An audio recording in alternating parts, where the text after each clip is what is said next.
So welcome everybody to this Philips LinkedIn live session on the topic of patient safety. This discussion today is timed to coincide with the United Nations World Patient Safety Awareness Day. We are live broadcasting from Abu Dhabi, so please leaders with us on the topic of patient safety today. So in the room with me today, very happy to have Medical Director of Accreditation and Continuous Improvement, a fully working professor, practicing cardiologist, Dr. Ellahham. Welcome to the LinkedIn live session. Then joining us online all the way from sunny Germany is my colleague, Dr. Robert Dice. So welcome, Robert. Robert is the Chief Medical Officer for Philips DACH, so the Philips Germany, German-speaking countries. And prior to in intensive care and emergency medicine. So welcome both, very happy to have you here. So Dr. Samir, I'm going to start with you first.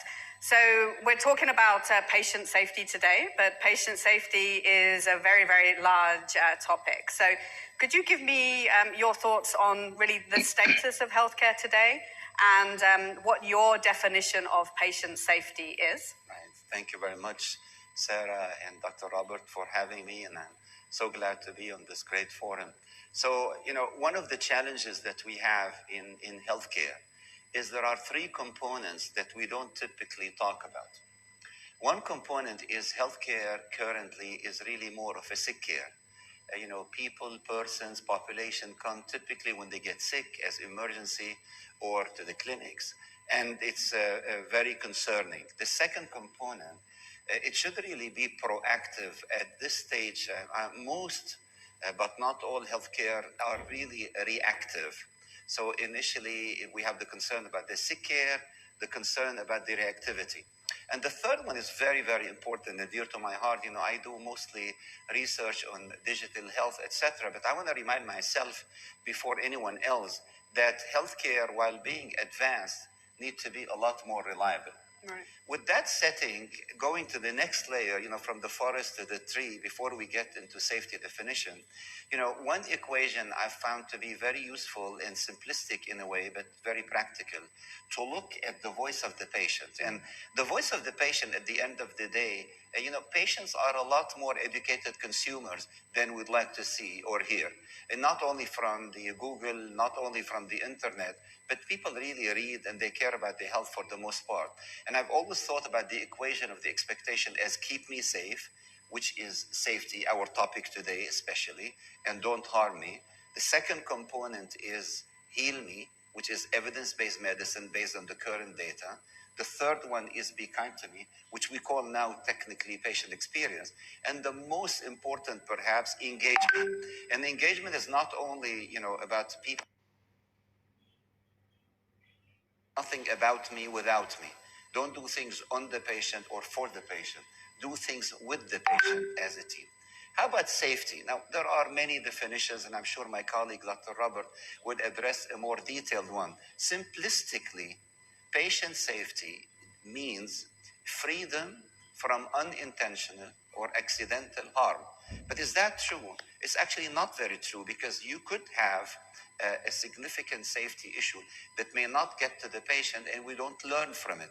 We call it near misses. And the medical error component, obviously, which comes on the other side of it, are simply mistakes that are unintentional. Understood. And that's a great summary, I think, where you're talking about the role of the patient in keep me safe, heal me, and engage with me.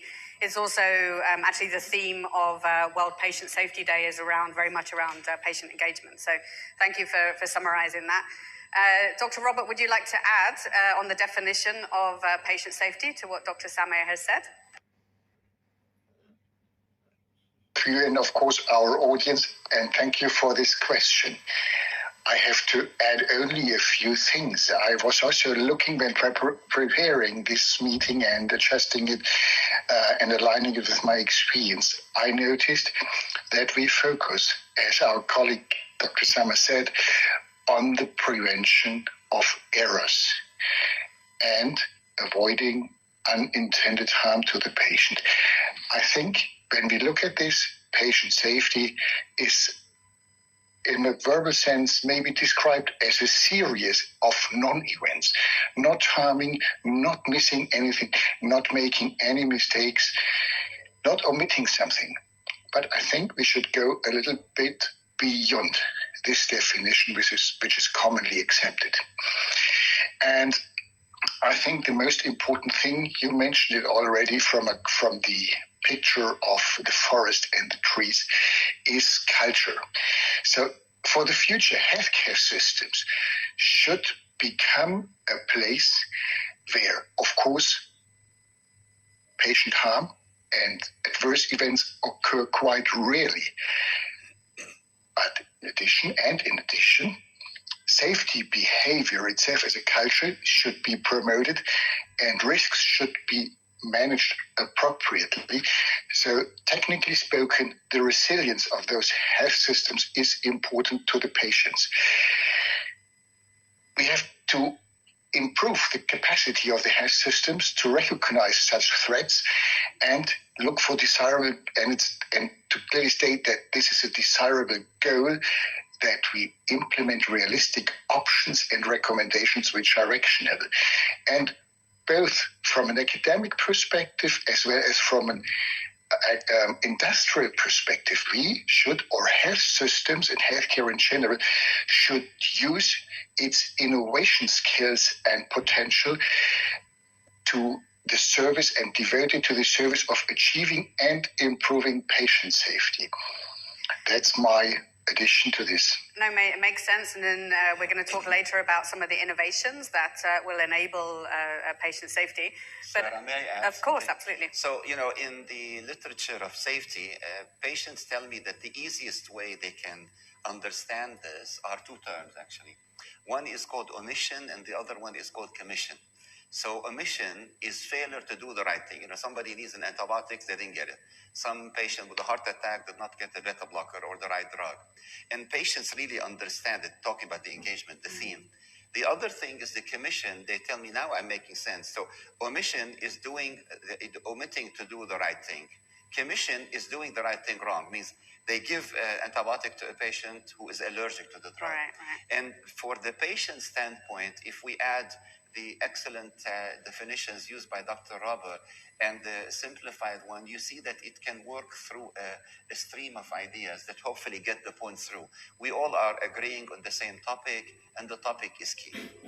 Absolutely, and maybe following on from that, Dr. Samir, because we've been talking about, we've moved, as you said, into the omission or commission phase. Could you talk about which events you see most prevalent when it comes to patient safety issues? You gave us some good examples, but what would be sort of the types of events or issues that you see with patient safety that are most common that you see in practice? So, the literature can give us different numbers, different ways. That, there are two ways to look at this. One way is to look reactively at incident reporting. And I always say that the worst mistake, the worst incident is not to report an incident. Mm-hmm. So the greatest incident is the lack of reporting of an incident.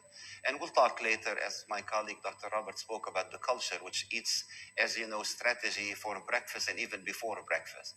The second component before we get into this is the true analysis and evaluation of a safety culture. So one is more reactive incident reporting, and I think that's what you're alluding to. In most of the literature, and I don't know if Dr. Robert agrees, medication error has been consistently thought to be between 40 to 60%. As you know, the whole scope, if you just imagine, one Panadol, how many steps you have to get it from an institution, you'll be amazing. Any organization, even a very simple one. And the second component, which is extremely important, is when there is an injury to the patient, typically simple things such as pressure ulcer or falls. Those tend to be quite high and tend to be reportable because they are easy to detect. But please remember, reporting rates globally is quite low in incident reporting, and we need to use everything we can, culture, education, and technology to move it through. Yeah, very, very good point. And just following on from that, Robert, I know you've done some research on the actual costs, so the financial implications of some of the patient safety issues that we've been talking about already. Could you share some of those figures with us? Yes, happily is the wrong word to share these numbers. These are alarming findings. Imagine 1 out of 10 patients experiences some form of harm from safety lapses during healthcare episodes. That's really a patient story. The patient is the victim. Let's look, as you said, to the costs. So these lapses cause well over 3 million deaths each year globally. And the health burden of harm, so really the patient's fate, is estimated at 64 million disability-adjusted life years. That's incredible. It's comparable to, let's say, HIV in a later stage or in general. And if we just hear those numbers of 64 million disability-adjusted life years, we should be 100% sure that this is only probably 1/3 of the story, because we have 3 victims. We have a patient who is affected. We have their families and relatives, and often forgotten but more frequently cited nowadays, we have the second victim, so the caregivers who are striving for quality but feel guilty about patient events and patient and safety mistakes. And when it comes to Robert, but I just want to bring in Dr. Samer here, because one of the things that I forgot to mention at the beginning is Dr. Samer is the author of many publications. One of them, of which is called The Domino Effect, which talks very much about the cost and the impact over and above just the financial implications. So perhaps you could talk a little bit about your research together with Robert. I agree with Robert. I mean, the finance is clearly there, and there are data to support this. I humbly reviewed the literature and, brought an extended concept. So our colleague in Hopkins years ago spoke about the second victim, not only the patient, but also the individual, the caregiver, when they are part of an adverse event or part of a medical error. They are typically very significantly, deeply affected. There are cases of suicide, people who decided to leave healthcare completely altogether, and many examples with psychiatric disorders and behavioral changes, etc. But by looking at the literature and my humble experience over the few years, I've noted that the concept can be extended to a domino concept. So first there is the patient, then there is and the family, obviously, and then there is the direct caregiver, which is directly involved in the event or in the incident, and then the next layer is the supporting staff. Typically we don't think about it. This could be, the housekeeper. This could be the team that's drawing blood. All of them, we call them in our institution caregiver, and they are equally important. The fourth one, which is very important, the whole organization. Not only the organization will be tainted with the negative event, but more importantly, if not addressed appropriately, obviously, the institution may decide to do some things, not to do some things, to stay away from high-risk surgeries, etc. And then the population. I read a story, and sometimes stories are very telling, that there was an incident in one organization somewhere in the world that led, when they looked carefully at the incident in a small town, for people literally not going anymore at all for prevention, and chronic disease management drop, because their perception is reality, is something bad happened, I'd rather not go there. And I'm sure all of us have examples that we know of where people are very reluctant to get to healthcare. So the extent is huge, it's domino, it's financial. Storytelling is very helpful, like we do with the Patients Movement Foundation. But also, as my colleague said, financially, it's not even good business not to make safety a priority. And I'm sure you agree. I totally agree. And coming back to numbers. These numbers support exactly what you told us in the story. When looking at the costs, according to OECD estimations, we are we are wasting 13% of healthcare spendings as a consequence of error. If we try to differentiate between preventable errors and non-preventables, it's at least 9% of the total global health expenditure. And when we are looking to the potential that these numbers bear, we can say this is 1% of all OECD countries' combined economic outcome, and we could harvest this security gain of roughly 36% of the current global output over a decade. So the consequences of the follow-up costs are much bigger than the direct costs accountable for the patient safety issues. So that's a huge task for us. Yeah. And I'm happy to discuss this. Yeah, and maybe an initial conclusion for all of us, after sometimes safety fatigue, there's nothing called safety fatigue.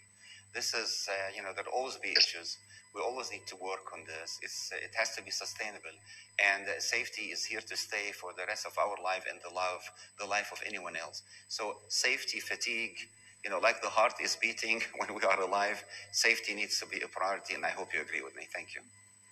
Yeah, and I think with the two champions here for patient safety, then the future is looking bright. Shocking numbers, Robert. It's amazing the cost, as you said, of some of the errors or the cost of not achieving patient safety. I just want to remind our viewers that we are live, so if anybody wants to ask questions in the chat, then please do. They will be passed on to us. I think we've summarized quite well what the definition is of patient safety. We've talked a little bit about what the impact is of not achieving patient safety. So let's move on to talk about the enablers. So how do we really ensure, as you said, that patient safety is forefront in everyone's mind? I want to talk about the enablers of patient safety. I know we're going to talk a little bit about technology, so let's just park the technology question for a second, but focus on other types of enablers. And Dr. Samurai, I will start with you. What would you say would be the top 3 enablers for patient safety? So, first we need to admit that we are not there yet in healthcare. We're making significant improvement, but bits and pieces, pressure ulcer, falls, hospital-acquired infection. We're making strides. But, the way I think about it, is you cannot get the results till you have the enabler, and you cannot get the enabler till you are supported. So the way in my simple mind, I think of it as ABC. A is to have a strategic safety and quality plan in any organization. B is education, not only of the caregivers, and I mean caregivers, not only the clinical, the non-clinical and the supporting staff. And C, which is very important, to do measurements and analysis. That's, I think in everything but improvement, I hope you'll agree with me. In the strategic plan, it is key to keep in mind that the language that I highly recommend that we consider in my institution, that's where we are in the journey, and many others, is HRO, which is High Reliability Organization. It's not the time, we don't have enough time to go over it, but very briefly looking at commercial aviation, for example. Thank God, we rarely ever hear of any accident. Yet, if you look at the number of flights every day, how about every hour, how about every minute, you will not believe there is traffic in the skies, ladies and gentlemen. We don't even think about it. We don't think about, I fly at night or in the morning, or where is the captain? Can I talk to the captain before I fly? And please don't do it, because these are called HRO, High Reliability Systems. And in the HRO, we learn several things, but there are 3 components that are key. For the interest of time, and thank you for the time for my colleague, Dr. Robert. Number 1, that safety is everyone's business. And it's in the DNA, it's an integral part in the institution. And at the end, the assessment, the APR, the key thing in the assessment every day at the end of the year is safety, safety, safety. So that's one component. A second component is to understand 5 principles I will not discuss now, resilience and preoccupation with failure and many other things. But it teaches you also to have what we call mindfulness, be very mindful of your surrounding, and reflective thinking. And the third component, which is extremely important, is this is not going to happen for a week or two. This is not a degree that I can have or an accreditation, although obviously accreditation and degrees are important in the journey, but it's a long-term journey and it's gradual. I'm not aware of a fully HRO, high reliability organization institution, but it's important to keep that in mind. And the way you do it is you create the culture, and that needs organization support, values and norms and important beliefs, and very importantly, measurement. The second component is invest in education. And I don't mean general biomedical education or technical one. I mean education on safety, and there's a science in it. And we're doing it in our institution. And the third one is you cannot improve what you cannot measure, as simple as it is. Wherever you do, especially the culture of safety, it has to be measured. So this is a very brief, simplified way, in my humble mind, of how I think about it. Back to you. Very important words there, and very clear, I think. Dr. Robert, would you like to add to give your opinions on what the top enablers are for patient safety? I don't have so much to add. I would just a little bit to dive into a few details. I'm so glad that you mentioned aviation. And when looking at aviation as a high reliability organization or business, and in my translation into healthcare, I come to 3 major building blocks and behaviors.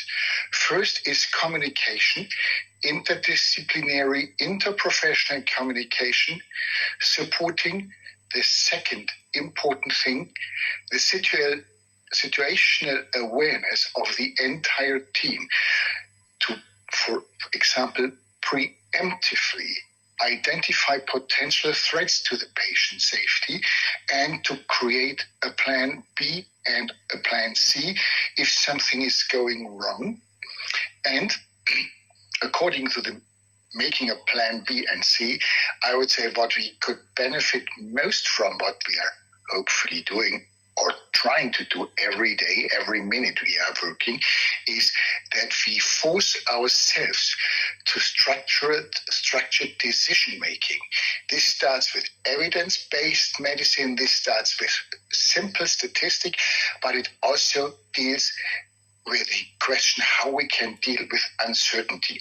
And we have excellent examples from aviation, how a structured approach, for example, FORDEC, can save lives of patients or passengers in a plane. We all know the Hudson River story, where this combination of team communication, clear and structured decision-making, plus, and that's something we should not forget, plus the experience of a highly professional pilot, a caregiver for the passengers, resulted in a very favorable outcome. And of course, you said it, the fourth and the consequence of it, make it measurable. Look for measurable and actionable goals in concise measures you are doing, but also in a cultural thing like, for example, trainings, simulation, emergency drills, whatever. There's a plenitude of best practices to do this. And I will not read through the recommendations of the safety goals of the Joint Commission, but this is a cookbook for a basic foundation and first layer of patient safety. And maybe if I could just Please, of course. kind of reinforce the message. So I'll tell a story to the audience, maybe they've heard of it. So an airline, without naming the United States, has a flight. They have 20 checkpoints, 19 checkpoints done. The most junior lady comes in to look at the bathroom, and there's something like an ashtray. Obviously, you cannot smoke in the airline. The ashtray is missing. She's empowered to stop the flight. The captain cannot override this. So, we talk about culture of safety, lack of fear of retaliation, and just culture, everyone being involved. Just imagine a whole flight and people waiting outside. and yet it was canceled. I know that healthcare is more challenging, believe me, and I'm sure Dr. Robert too, and Sarah, but just imagine to what degree the consistency and standardized checklist is being applied. Thank you. There's great examples from both of you there, so thank you for shaping the picture. We talked a lot about metrics and measuring things. I liked the idea of this cookbook that you've both sort of talked about, bringing the protocols to life and the checklist. And we talked about culture and education. I want to also talk about the enablers in the form of technology. So what is it that, how can technology help? Either support some of these enablers that you have already discussed, or how can technology help achieve the goal of patient safety? Dr. Sammer, I will ask you first, and then I will go to Dr. Robert for his opinions. So again, everything for me is high level, and then two other levels. High level technology has the promise of helping all of us, you and I and Robert and the whole, Sarah, everyone else, to do two things. To be proactive, which is key, and I hope Robert agrees, and to be real time. We don't want to have data after things happen. We can even be more predictive and have a prediction that leads to a proactive that goes the right direction. That's the high level. Second level, when you talk about technology, everyone thinks AI. I'll talk about it. This is my area of research. But please remember three examples, simple examples in technology. One is called CPOE, computerized entry of medication order or any order. Remember the days, I saw a prescription from a patient who was somewhere else and I could not read, it was not legible. I didn't even know the medication. Turns out it's a medication I use every day, but I couldn't even read it. So legibility is not an issue anymore with other advantages. Think about the barcoding, entry of medication, administration medication. Just imagine this simple technique, how important it is. And finally, and very importantly, think about the whole electronic medical record. And think I don't have to go get the chart. When I was a fellow, I need to go, the patient is in the ED, go get the chart. There are 60 charts, get number 6 and bring it back. With all the benefits of electronic medical record. The third layer is obviously the digital health, which is my interest of research, which is artificial intelligence, machine learning, blockchain. We don't have time, just I'll touch on it in 2 words, no more. Metaverse, which is the upcoming one in educating the patient, having what we call a virtual nurse, etc., etc. I will summarize my humble experience in working with my colleagues and reading literature and research in 3 words.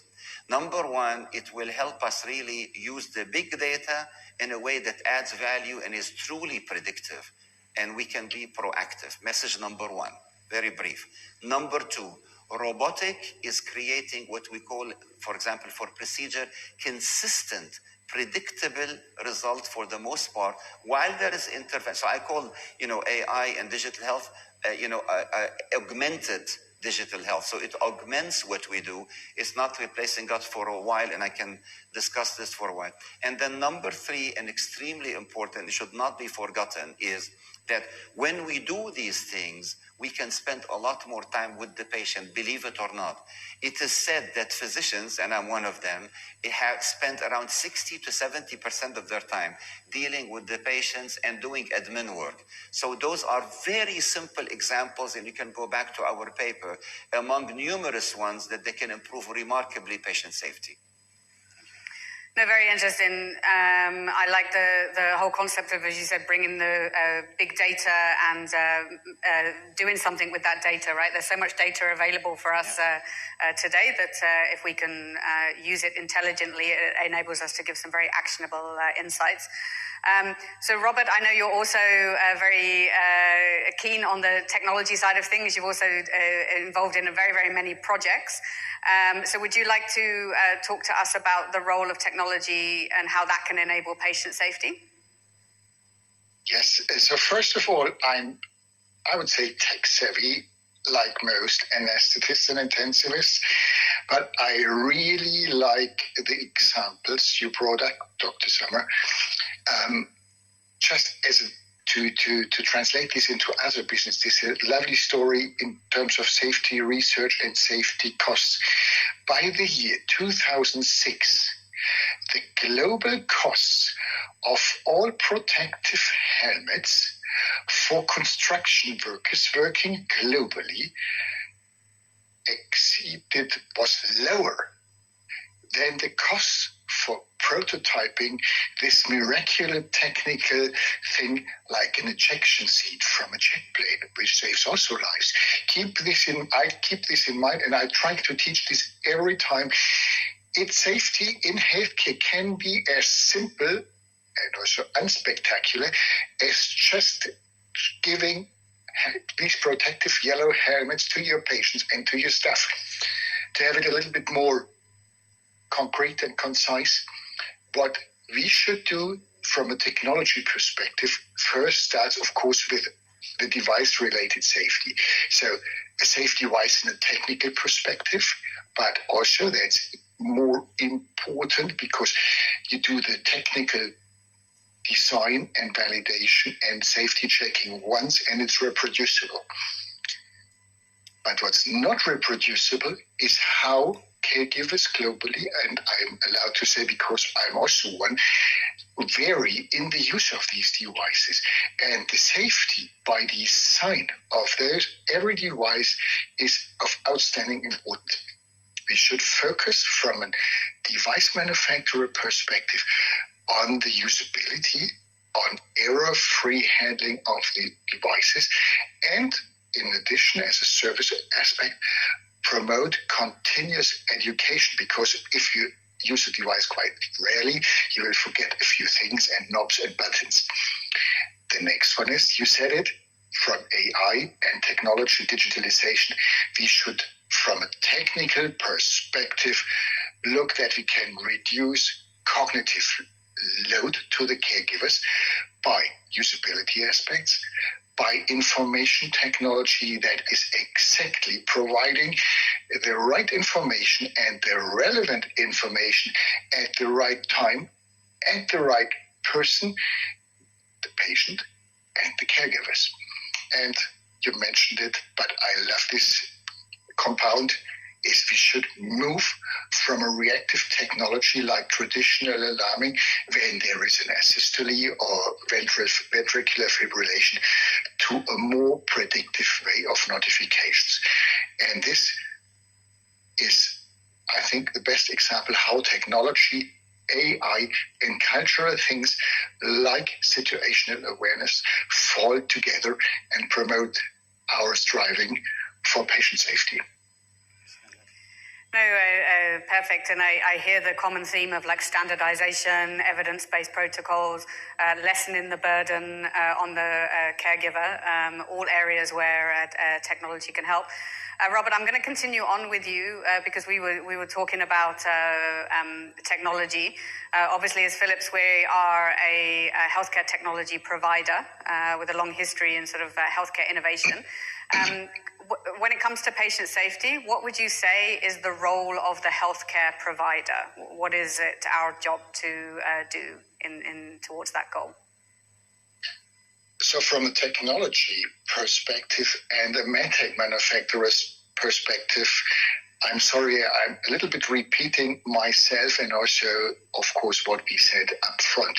We should develop solutions, which means combination of products plus behaviors and best practices that are supporting the caregivers in this aforementioned way. To say it in a simple sentence, we should promote an approach that allows to be at first time right. There are, sorry to say, the cardiologist knows there's a huge number of examples, but I would like to refer to cardiac CT. We know that when we are doing diagnostic cardiac catheters, the diagnostic harvest and those lesions that need intervention are, depending on the policy to do a catheterization, relatively rare. But if you just take the simple step of a cardiac CT to detect the plaque burden, you can pre-select those patients who will benefit from an intervention, I think, and from an coronary intervention or interventional diagnostics. The next building block would be that we support best practices and standardization with product innovations and those product combinations. One example is we heard it also, CPOE, but the combination and interoperability and wise communication between two subsystems. For example, an electronic medical record and a dedicated medication safety system, which takes into account changing lab values, patient conditions, drug-drug interactions, and this stuff. And this helps us and it helps the caregivers to use the information that's already somewhere in the hospital's information systems. It's de-siloed and it can support medication safety, which is an important source of error and patient endangerment. And the most complex thing I would say is that we are helping caregivers, but also payers and providers or paywriters and policymakers to transform health systems in the way how they deliver care.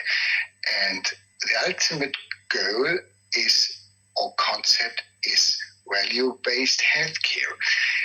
From an industrial perspective and the health systems perspective, we should strive together for patient-centric outcomes and patient-centric reimbursement, which could, just one short example, result in a risk-benefit sharing between medtech industry or pharmaceutical industry and the health systems. In two simple sentences, if you are not able to cure the patient, if the technology is not fulfilling the promise and the expectations in measurable outcomes, health systems pay a reduced price. If the systems, the solutions support improved care with measurably improved outcomes, for example, a standardized mortality ratio, then the transfer price goes up. This is a long way. This is a complex approach, but it's successful. We've demonstrated this in a couple of examples, and one of my most favorite is, of course, telemedicine, but I will stop now. This is, in general, the role of medtech and also interaction with health systems. Very clear, and thank you also for bringing up the topic of value-based care, because I think that also links back to what you both were saying around, having some metrics. So in the way, value-based healthcare is also would be one of the ultimate metrics if the patient safety goals are achieved. I just want to encourage people to send in questions as we are live. And then I'm just going to ask Dr. Samir. So we heard about the role of the technology providers. What would you say is the role of the individual healthcare caregiver, as well as sort of the healthcare institutions as a whole when it comes to moving towards patient safety? So, if I was in an elevator and I had 5 seconds, what's the fastest way and the best way to maintain safety in healthcare? I would say it without any doubt. Invest into the caregiver, their engagement and their joy. And there are data to support this. So we are in UAE, a country that made a commitment for years in the joy and the happiness of the people who reside here. And I think you can see the progress that this country has made over years. Same with our institution, others. What I've learned is you invest in people, the people get back to you with even things that you cannot predict. So with that in mind, my humble 5 messages on what the healthcare providers can do is very simple, but I honestly think it's at least a good component in the journey of safety. Number 1 and most important is leadership commitment. The leadership commitment is the one that would give true support to the just culture and the culture of safety. Without the culture of safety, Joint Commission, myself and others call it the X-axis. It's the independent variable in HRO, higher organization, in life. If there is no culture of safety, we're not moving there. So not to promote our institution or anything else. In our institution, the worst thing you could do, The biggest incident is not to report an incident. Complete transparency, lack of fear retaliation, I think we've reached very, very high level. I'm sure some of you know that in your own institution, but it's still a journey. On the other component, the second one is we've got to find a way to measure in a transparent way the culture and what happens and understand it. So it's not enough to have an incident. It's not enough to wait till an injury happens. Invest into near misses. Invest into things that not get to the patient. Look at the systematic approach and do not just do bits and pieces only. Obviously it helps, but make it the improvement and the safety as a goal of the institution. Number 3, the healthcare providers, whether they are clinical or non-clinical, will benefit a lot from significant education. Safety and quality is a whole science by itself. The person could be an outstanding doctor or a nurse or anything else, but the science of safety and improvement is independent and is an added bonus. 4, which is extremely important, is to make sure that the expectation is not only to have improvement, but to have a sustainable improvement. We see all the time, in project management, things happening and then go down. We want a sustainable one. And 5, and this for me is perhaps the most important, there is nothing called quality fatigue. There's nothing called safety fatigue. There's not something called fatigue of anything. By supporting the team with the culture of safety, supporting the team with values, supporting the team with measurement, and working together, the single most important thing at the end is engagement into community. We didn't talk about population health, literacy, health literacy, and the patient needs to know nothing about me without me. Educate, and believe me, whether it's a 90-year-old or a 15-year-old, people are smart enough when we communicate appropriately, as Robert said, to get the message. We work together, and the best way to keep safety is to work with people, not on people or for people. Excellent, and I really like the passion that you have for patient safety. So before I come to you both for final words, I just want to say that this is the first in a series of webinars and sessions that Philips is doing on patient safety. We have 3 patient safety med talks coming up. So one is on alarm management on the 3rd of October. One is on the role of clinical decision support.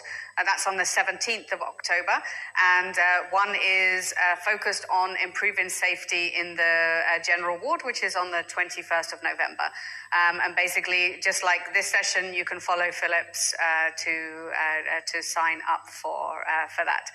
So Robert, we've talked a lot today about how you define patient safety, what are the enablers to achieving it. We talked really about the role of technology and the role of all of the stakeholders involved in the healthcare ecosystem. What is the one thing that you would like our viewers to take away from today? In a very short way, I will be as humble as to only promote 5 commandments, not 10. The second is, I don't feel a huge difference between medtech behaviors and obligations and my clinical obligations and the way how I practice. These 5 commandments would be: think and read, measure, control and report, improve, and repeat this process. And the last one, walk in the shoes of the patient. As a caregiver, as a non-caregiver, I would like to add, walk also in the shoes of a caregiver. Just try to get this perspective. Nothing without me is, I would say, the perfect headline. A little bit more in expansion, I would say we are aware as industry that everything we are doing has impact on a patient's life.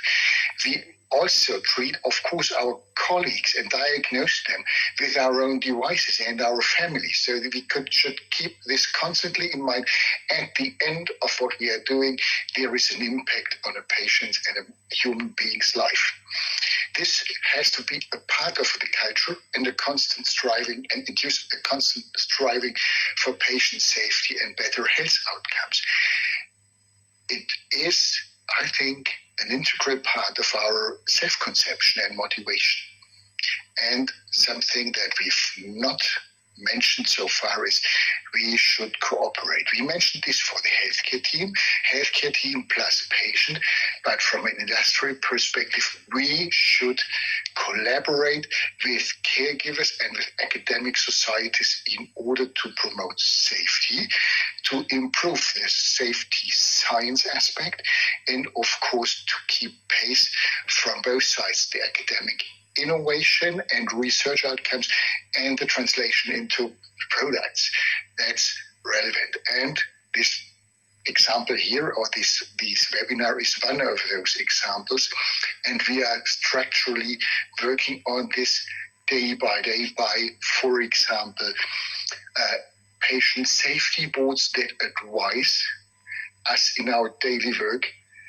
We are also sharing our expertise in quality and constant quality improvement by educational grants on, for example, European and global level, and of course also on a national level by really stimulating also the clinical side to do safety research, because it deserves a lot of attention. That's great news. Thank you for sharing that with us. And Dr. Samir, so final words from you. What is the one thing you would like our audience to walk away with today? So first, thank you, Sarah. Thank you, Robert. Thank the audience. Thank my institution for allowing me to be here. The thing I think about is a trio. Three things, kind of, to, I agree with everything said by my colleague, Robert. Number one, and most importantly, this leadership support and this culture and this strategic plan is a must. Without it, we're not moving. And in that, there are three simple components. Number one, the culture of safety, repetition, and just culture. And there's a science to measure this. So we may have a perception we have it or not. Please measure it. There are ways to do it. The second component, which I think is key, is the equation, keep me safe, heal me, be kind to me. The most important to me is, in addition to those, is the engagement. And I mean engagement of the caregivers. We call all staff in our institution caregivers, we're all caregivers, and the population, the whole population.